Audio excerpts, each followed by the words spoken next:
प्रधानमंत्री Narendra Modi video conference के जरिए मुख्यमंत्रियों से बात करेंगे। इसमें ईरान जंग के बाद बिगड़े हालात पर चर्चा संभव है। चुनावी राज्यों के सीएम इसमें शामिल नहीं होंगे। मोदी ने 24 मार्च को राज्यसभा में कहा था कि ईरान जंग जारी रही तो इसके गंभीर नतीजे होंगे। आने वाला समय कोरोना काल जैसी परीक्षा वाला होगा। केंद्र और राज्य को मिलकर काम करना होगा। सपा प्रमुख अखिलेश यादव ने लखनऊ में गुरुवार दोपहर 12 बजे प्रेस कॉन्फ्रेंस कर सीएम योगी पर तंज कसा। उन्होंने कहा, वे धुरंधर से भी बड़े धुरंधर हैं। हमारी विधायक पूजा पाल को गुमराह कर ले गए। बताइए अब हम कहां एफआईआर कराएं। उन्होंने कहा, महिला थी इसीलिए पहले नहीं निकाला गया, बाद में मजबूरी में निकालना पड़ा। ये बयान इसलिए दिए जा रहे हैं कि कहीं से टिकट मिल जाए। दरअसल 24 मार्च को पूजा पाल ने कहा था कि सीएम योगी धुरंधर मुख्यमंत्री है। उन्होंने अतीक और मुख्तार अंसारी जैसे माफिया का अंत किया। उत्तर प्रदेश के इटावा से इस वक्त की बड़ी राजनीतिक खबर सामने आ रही है, जहां समाजवादी पार्टी के वरिष्ठ नेता शिवपाल सिंह यादव ने प्रदेश की मौजूदा सरकार पर जोरदार हमला बोला है।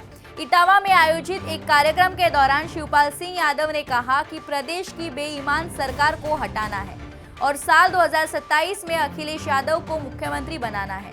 उन्होंने भारतीय जनता पार्टी पर निशाना साधते हुए आरोप लगाया कि जब से बीजेपी सत्ता में आई है तब से जनता को हर काम के लिए लाइन में खड़ा किया जा रहा है। मिडल ईस्ट में मचे घमासान का असर अब कश्मीर की गलियों और जम्मू के बाजारों में भी दिखने लगा है। पेट्रोल पंपों पर उमड़ रही भारी भीड़ और सोशल मीडिया पर फैल रही किल्लत की खबरों को देखते हुए मुख्यमंत्री उमर अब्दुल्ला ने मोर्चा संभाल लिया है।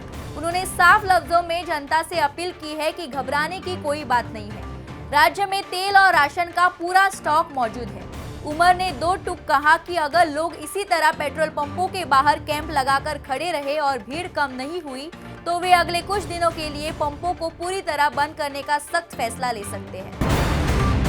जम्मू कश्मीर पुलिस की काउंटर इंटेलिजेंस कश्मीर सीआईके यूनिट का दावा है कि उसने एक बड़े आतंकवादी भर्ती मॉड्यूल का भंडाफोड़ किया है।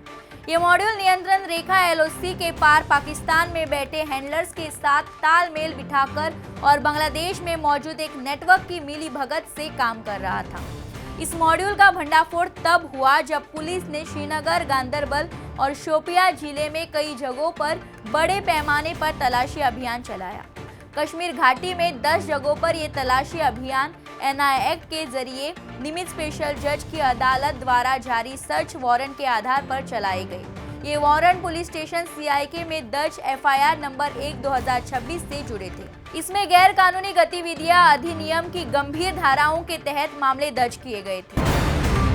असम विधानसभा चुनाव में गुरुवार को नामांकन वापसी की प्रक्रिया पूरी होने के बाद अब कुल 722 उम्मीदवार मैदान में रह गए हैं। अंतिम दिन 67 प्रत्याशियों ने अपने नाम वापस लिए हैं। नामांकन वापस लेने वालों में नेशनल पीपुल्स पार्टी एनपीपी के एमडी अमीनुल इस्लाम भी शामिल हैं, जिन्होंने हाल ही में एआईएफयूडीएफ से इस्तीफा दिया था। इसके अलावा ऑटोनोम स्टेट डिमांड कमेटी एएसडीसी के 4 सदस्य और गोंडवाना गणतंत्र पार्टी के एक नेता ने भी नाम वापस लिया। शेष उम्मीदवारों निर्दलीय थे। मध्य प्रदेश के छिंदवाड़ा जिले में पिकअप वाहन से आमने सामने की टक्कर के बाद बस पलट गई। हादसे में दोनों गाड़ियों के ड्राइवर समेत 10 लोगों की मौत हो गई। 30 से ज्यादा घायल हुए हैं। एक महिला और एक बच्चे का हाथ कटकर अलग हो गया। कुछ यात्रियों के सिर भी फूटे हैं।